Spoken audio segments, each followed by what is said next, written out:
എൻ്റെ പേര് ലിൻഡ, തൃശ്ശൂർ ആമ്പല്ലൂരിൽ നിന്ന് വരുന്നു. എൻ്റെ ഫ്രണ്ട് ജിജി പറഞ്ഞിട്ടാണ് ഞാനിവിടെ ആദ്യമായിട്ട് വന്നത്. ഏപ്രിൽ മാസത്തിലാണ് വന്നത്.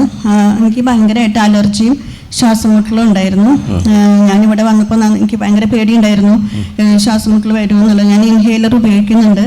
ഞാൻ എന്നിട്ട് നന്നായി പ്രാർത്ഥിച്ചിരുന്നു. അതിനുശേഷം പിന്നെ പെന്തക്കോസ്തിക്ക് മുന്നുള്ള ജാഗരണ പ്രാർത്ഥനയിൽ അച്ഛൻ വിളിച്ചു പറഞ്ഞു, അലർജിയുള്ള മക്കൾ നന്നായി പ്രാർത്ഥിക്കാനായിട്ട് പറഞ്ഞു. അപ്പോൾ എനിക്ക് അതിന് ശേഷം ഇന്ന് വരെ 6 വർഷമായിട്ടുണ്ട് അലർജി. ഇതുവരെ എനിക്ക് പൊടിയൊക്കെ ആയ ഭയങ്കര അലർജിയാണ്. ശ്വാസം മുട്ടല്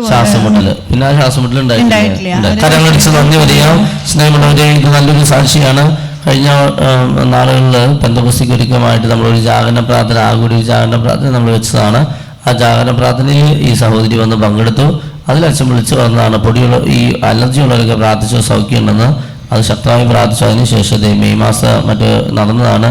ഇനി ഇതുവരെ ആ രോഗം ഉണ്ടായിട്ടില്ല. അതായത് നന്ദി പറയാം. പ്രൈസ്തലാണ്. പിന്നെ ഒരു സാക്ഷ്യം കൂടി ഉള്ളത്, ഇവിടുന്ന് ഞാൻ വെഞ്ചരിച്ച ഉപ്പ് സാധനങ്ങൾ മേടിച്ചിട്ടുണ്ടായിരുന്നു. അപ്പോൾ പറമ്പിലൊക്കെ ഞാൻ അത് ഇട്ടുണ്ടായിരുന്നു. ഭയങ്കരമായിട്ട് അട്ടയുടെ ശല്യം ഉണ്ടായിരുന്നു. ഓർക്കിഡൊക്കെ തിന്നുമായിരുന്നു അട്ട. ഞാനപ്പോൾ കാർപോർച്ചിൻ്റെ സൈഡിലും അതൊക്കെ ഇട്ടിരുന്നു.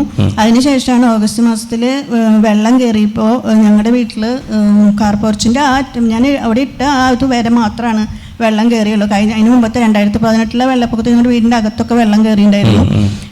ഇതിൽ വെള്ളമൊന്നും കയറിയില്ല. കാർപോർച്ച് അവിടെ വരെ അകത്ത് വെള്ളം കയറാതെ ദൈവം ഞങ്ങൾ അനുഗ്രഹിച്ചു. അട്ടശല്യം മാറി. കല്ലുപ്പ് ബദലിയിട്ട് പ്രാർത്ഥിച്ചുകൊണ്ടായ അത്ഭുതമാണ്.